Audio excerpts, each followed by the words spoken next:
이 말씀을 통하여서 우리에게 은혜 주시기를 원합니다. 또 한 주간이 시작됩니다. 이 한 주간을 살아가면서 우리 모든 믿음의 성도들에게 하나님 동행하시고 함께 하시는 귀한 은혜가 있기를 간절히 바라고 원합니다. 우리가 학교 다닐 때를 보면 학교에서 선생님과의 관계가 참 중요합니다. 좋은 선생님을 만나게 되면 그 선생님을 통하여서 학업의 성취도도 올라가고 또 학교를 다니는데 학생들이 기분 좋게 다닐 수가 있죠. 그렇지만 학교 선생님이 마음에 안 들고 힘든 것만큼 어려운 것이 없어요. 매일 학교 가기 싫고 가면 그냥 그 자체가 지옥이지 않습니까? 성적이 떨어지는 것은 당연하고 학교에서 아무것도 얻지 못하는 무익한 시간들이 되고 맙니다. 근데 우리의 신앙생활도 이와 같을 때가 있습니다.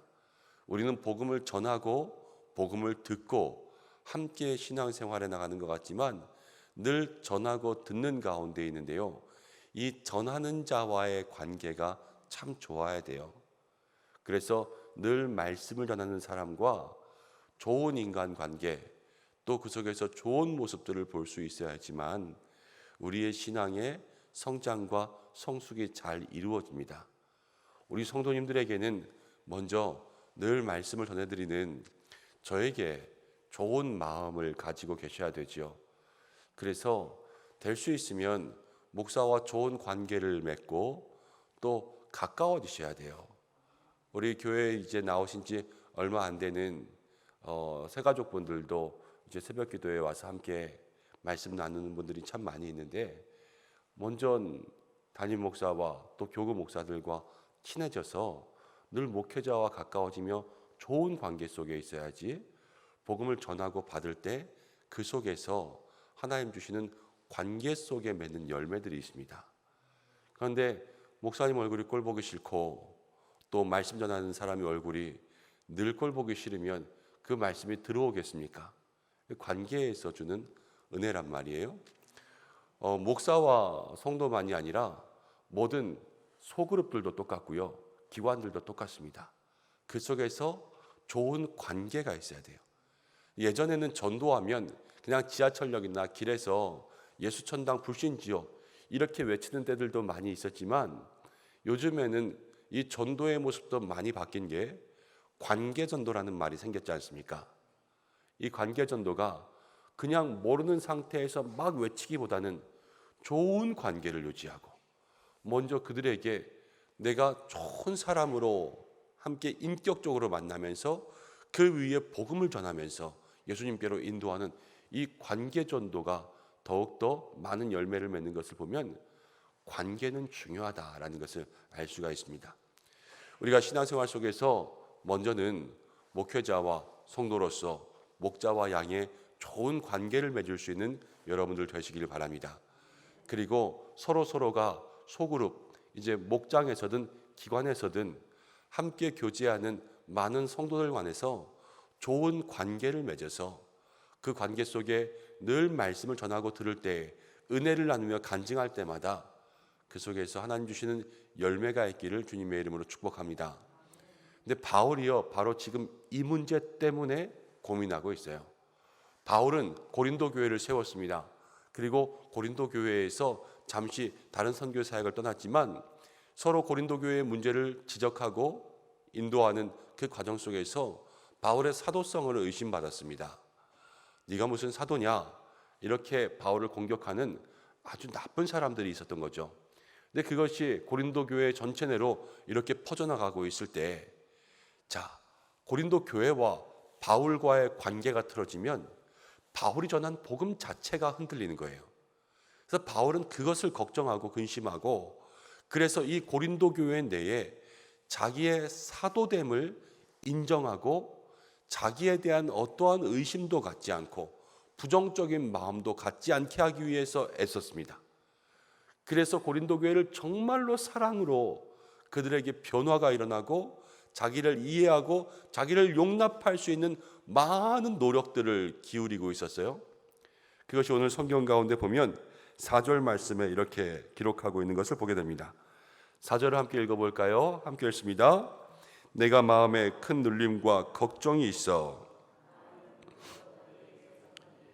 이는 너희로 근심하게 하려 한 것이 아니요 오직 내가 너희를 향하여 넘치는 사랑이 있음을 너희로 알게 하려 함이라.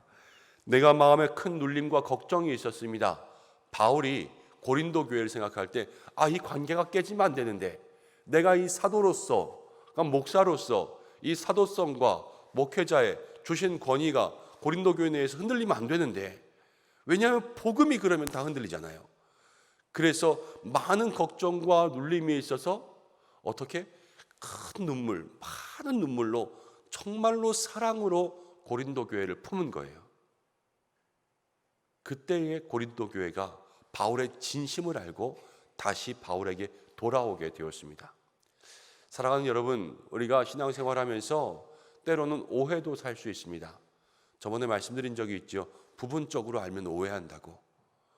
우리가 오해할 수 있고 잘못된 관계를 또 맺으면서 그 가운데 근심이 생길 때가 있어요.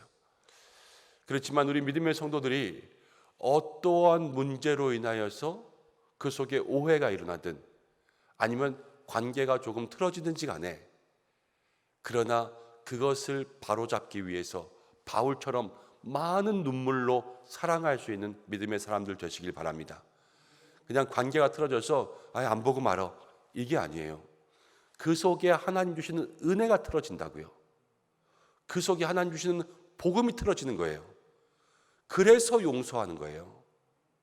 왜냐하면 하나님께서 주신 은혜와 복음이 틀어지지 않게 하기 위해서. 인간적이면 그냥 안 보고 말죠. 이렇게 수많은 사람이 있는데 한 사람 안 본다고 못 살겠습니까? 그렇지만 복음은 그렇지 않은 거예요. 늘 예수님께서 우리에게 주신 그 사랑이 우리 공동체 가운데 온전한 사랑이 될 수 있도록, 여러분 한 사람이라도 아니면 작은 무리라도 나와 마음이 멀어지고 틀어지거나 혹시 오해 때문에 힘들어지는 그러한 사람들이 있다면 이 바울처럼 걱정과 근심된 마음 가지고 많은 눈물로 사랑으로 변화시키며 나아갈 수 있는 우리 성도님들 되시기를 간절히 축원합니다. 5절을 보겠습니다. 5절 함께 읽어보겠습니다. 시작. 근심하게 한 자가 있었을지라도 나를 근심하게 한 것이 아니요 어느 정도 너희 모두를 근심하게 한 것이니 어느 정도라 함은 내가 너무 지나치게 말하지 아니하려 함이라. 근심을 하게 합니다. 이 관계를 틀어지게 하는 거예요. 사도성을 의심한 사람이 바울도, 지금 고린도 교회도 이렇게 다 악영향을 끼치고 있는 거죠. 그래서 바울은 이 사람이 나를 근심하게 한 것도 있지만 너희를 근심하게 한 거다, 이렇게 이야기합니다. 여러분, 사람의 관계 속에서 중간에 조금 이간질을 하거나 아니면 중간에 이렇게 나쁜 말들로 서로 오해를 사게 하는 사람이 있습니다. 이거는 한 사람에게만 잘못하는 게 아니에요. 다 잘못하는 거예요. 이 사람에게 찾아가서 이 사람만 싸바싸바 해도 이 사람에게만 나쁜 말을 하는 것이 아니라 이 말을 해주고 있는 이 사람에게도 잘못하는 거예요. 이 관계를 틀어지게 한다는 것은 그것은 양쪽에 다 책임이 있는 거죠. 바울은 이 사람들을 어떻게 할까? 이 사람들 교회에서 다 벌 주고 치려야 되지 않겠습니까? 근데 바울은 이렇게 이야기합니다. 6절에 함께 읽어보겠습니다. 이러한 사람은 많은 사람에게서 벌 받는 것이 마땅하도다. 벌 받아야지 이 사람은. 이렇게 이야기하는 거예요. 교회를 흔들었어요. 관계를 흔들었어요. 벌 받아야 되죠. 그런데 7절에 이렇게 이야기하고 있습니다. 7절 읽겠습니다. 시작. 그런즉 너희는 차라리 그를 용서하고 위로할 것이니 그가 너무 많은 근심에 잠길까 두려워하노라. 벌 받는 것이 마땅해요. 벌 받아야 되죠. 교회에서 쫓아내도 할 말 없을 거예요. 바울도 고린도 교회도 다 흔들었으니까. 그렇지만 이제 바울의 사랑으로 이들이 다시 하나가 되고 잘 지내게 되었어요. 그럼 이 사람은, 이간질한 사람은 갈 데가 어디 있겠어요? 스스로 나가거나 아니면 여기서 쫓겨날 수밖에 없지 않습니까? 벌받아 마땅하기도 해요. 그렇지만 바울은 이 사람을 용서하라 그럽니다. 용서하라. 그런즉 너희는 차라리 그를 용서하라. 왜 그럴까요? 이 영혼까지도 사랑하기 때문이에요.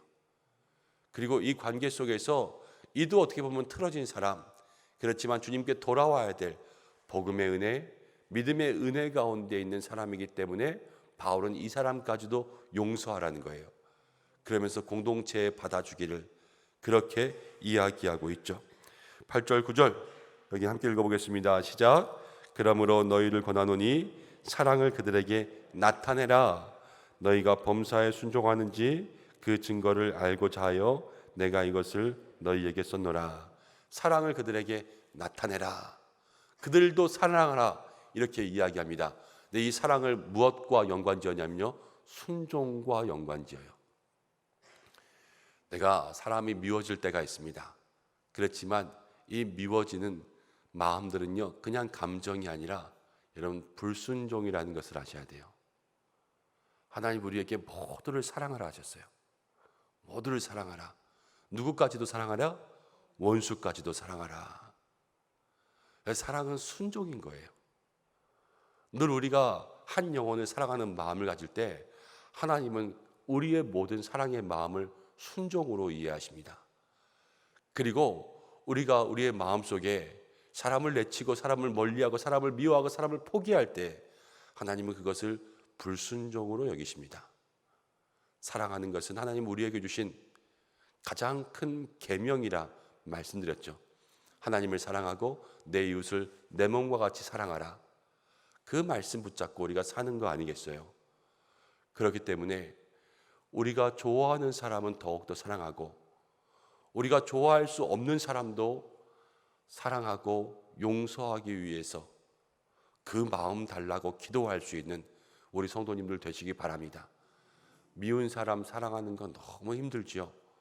그렇지만 그것까지도 감당하기를 애쓰는 거예요. 하나님 그 마음 나에게 주시옵소서. 먼저는 용서할 수 있는 마음, 용납할 수 있는 마음으로부터 시작해서 함께 할 수 있는 마음, 그리고 사람 하나도 변하지 않는데 나만 사랑하는 거 사실 힘들어요. 그래서 하나님께서 그 마음도 변화시켜 달라고 여러분들 기도하시기 바랍니다. 그럼 기도는 반드시 응답됩니다. 하나님이 역사하십니다. 들어주십니다. 기도는 능력이 있잖아요. 우리가 그 마음의 기도를 가지고 오늘도 주님 앞에 쉬지 않는 믿음의 사람들 되시기를 바랍니다. 바울은 계속해서 이제 주의 복음을 위해서 고린도 교회에 이야기하면서 14절로 넘어가겠습니다. 14절 이렇게 이야기합니다. 함께 읽습니다. 항상 우리를 그리스도 안에서 이기게 하시고 우리로 말미암아 각처에서 그리스도를 아는 냄새를 나타내시는 하나님께 감사하노라. 바울은 자기에 대해서 이렇게 이야기합니다. 항상 우리를 그리스도 안에서 이기게 하시고 우리로 말미암아 각처에서 그리스도를 아는 냄새를 나타내게 하시는 하나님. 항상 우리를 그리스도 안에서 이기게 하셨다 그랬어요. 바울은 지금 심하게 공격당했지요. 고린도에 갔다가 쫓겨나기도 했어요. 많은 걱정과 근심이 있었지만 바울의 고백은 항상 그리스도는 우리를 이기게 하신다는 거예요. 바울은 그 과정이 아니라 바울은 늘 마지막을 보면서 살았어요. 그리고 하나님은, 예수님은 늘 우리를 승리하게 하셔. 이 승리의 삶을 누리며 살았던 거예요. 사랑하는 여러분, 예수님은 늘 우리를 승리케 하십니다. 지금 잠깐의 힘들고 어려운 길에 있어도 예수님은 늘 우리를 승리케 하시는 거예요. 우리가 산을 올라가다 보면, 산을 올라갈 때 산을 처음부터 시작하면 이 평지에서부터 올라가다가 때로는 조금 내려가는 길도 있을 수 있어요. 그리고 다시 올라가다가 평지가 나올 수도 있고 다시 골짜기를 들어갔다가 올라갈 수도 있지 않습니까? 이 오르락 내리락을 반복해야지만 산 꼭대기로 올라가지 않습니까? 그렇지만 내려가는 길을 만날 때에도 우리는 올라간다 이야기하는 거예요. 지금은 등산 중 아니겠어요? 우리의 삶에 때로는 낮아지는 그 순간이 있어도 하나님은 우리를 높이시는 중이란 말이에요. 늘 우리를 이기게 하시는 그 역사가 오늘도 우리에게 있을 줄로 믿습니다. 그러면서 바울은 자기에 대해서 이렇게 이야기하죠. 15절 함께 읽습니다.